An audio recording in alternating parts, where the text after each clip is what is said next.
Good evening. My name is Sean Cunningham, and I'm here to tell you a little bit about the well-struck golf shot. Now, to achieve the well-struck golf shot starts with molding the swing.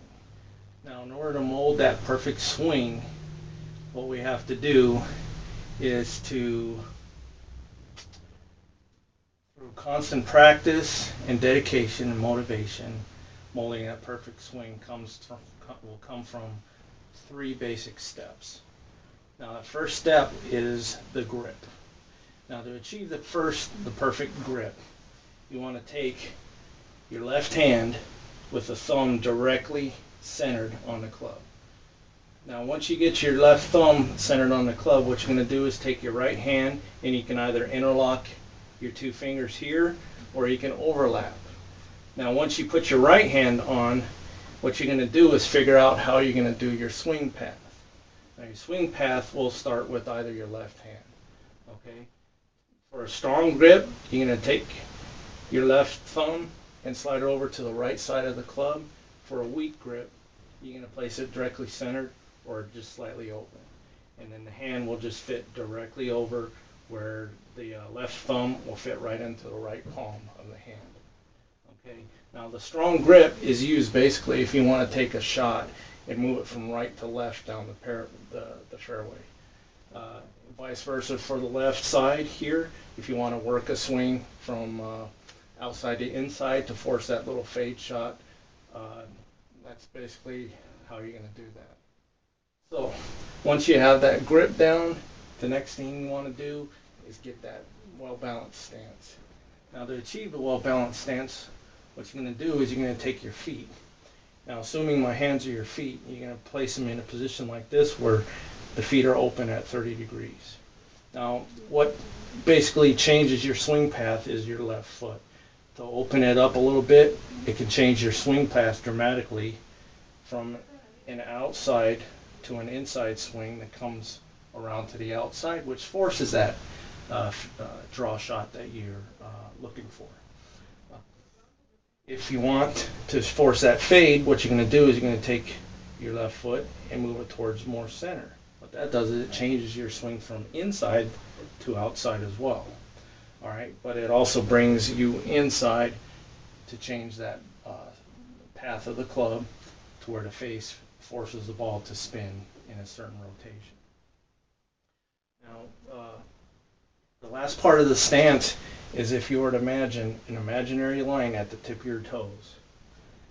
That imaginary line at the tip of your toes basically is your target line. So once you have the tip of the toes lined up to your target line, so if you use a club, point it towards your target line, and then you're going to put both toes right to the tip, right to the edge of this club. And that should, if you have a good grip and a good balanced stance, what that's going to do is show you basically how to do that swing. Now the swing is your last step. Basically what you're going to do is take that bread and butter part of that swing and you're going to take and using your left arm, keeping it perfectly stiff, you're going to hold your club and on your takeaway you're going to come back just like this, okay?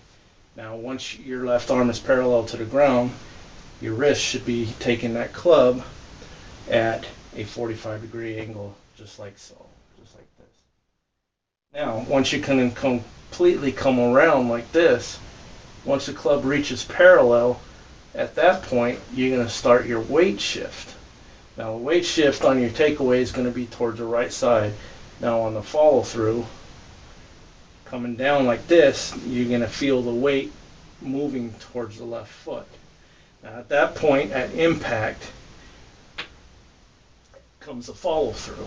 Now the follow through is going to be basically the opposite of the takeaway. It's going to come all the way around just like that until the club is parallel to the ground, just like so. Now, with the grip in mind and your balanced stance and that swing path that you're basically looking for, you will eventually come to that one mold perfect swing that you have just molded using those three steps. So with that said, uh, after a golfer gets to that one point in his game where he feels satisfied, using these steps and practicing and practicing and practicing, it will feel like his game will improve, his motivation and his self-esteem will improve, and confidence starts to build.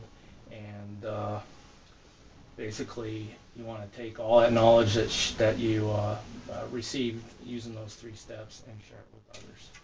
So, with this said, I want to say thank you, and I hope this knowledge helps you out.